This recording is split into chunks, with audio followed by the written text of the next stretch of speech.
Hi, all our lovely podcast listeners. I'm Laura. The following audio story was produced by one of our 2021 young associates. Here at the Laura Flanders Show, we have a comprehensive internship associate program where participants get hands-on experience in everything from recording interviews to writing social media posts.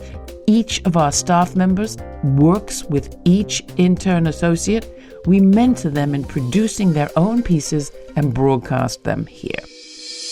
The following podcast was produced by Janet Hernandez. She came by way of Hunter College, studying multimedia journalism, including studying with senior story producer for the Laura Flanders Show, Sabrina Artel. Here's Janet's podcast on making the music industry better for BIPOC communities.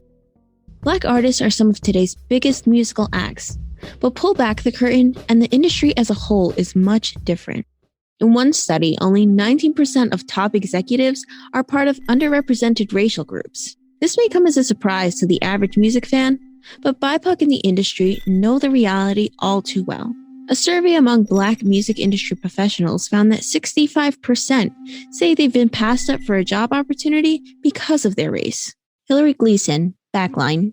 Black music industry professional has a different experience every time they walk into a conference room to sign a contract or walk off a tour bus to play a show.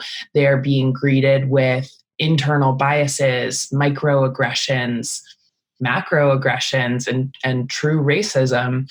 And that is something that they are holding with them. This trauma adds on to a history of racist treatment, and it takes a toll on Black mental health. Andrea Brown, Black Mental Health Alliance. Black musicians and even the stage crew couldn't go through the front door. We had to go through the back door, right? And so remember, we're starting from that place. And so we still carry with us the scars when we could. In that same survey, only 36% of respondents say they seek help via therapy.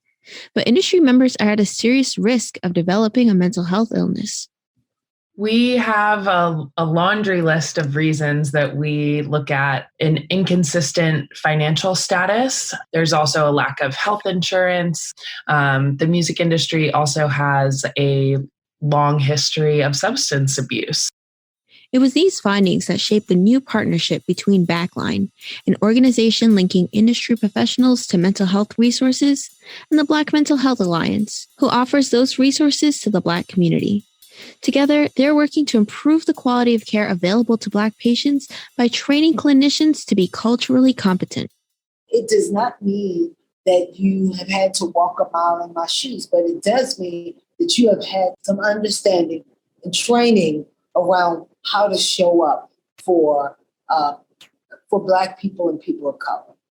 In this moment, we've seen a lot of people try to be allies. What has to be done to keep this momentum going? Let's call this thing out, but then let's have a real call to action. It really means digging into the truth, digging into what can be available to people and making it available.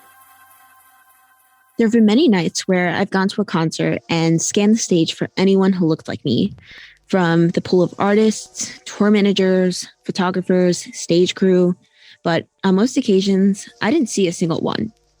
The lack of diversity is discouraging, it is hurtful, and it led me to ask if I'd ever be able to work in the industry or even fit in it as a music fan.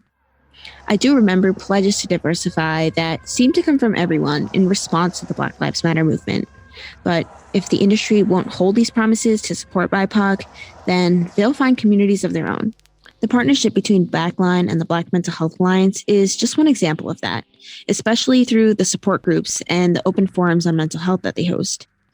When BIPOC can talk about shared experiences and feel seen by their peers for the first time, that's how we'll get to real change and community healing. For the Laura Flanders Show, I'm Janet Hernandez.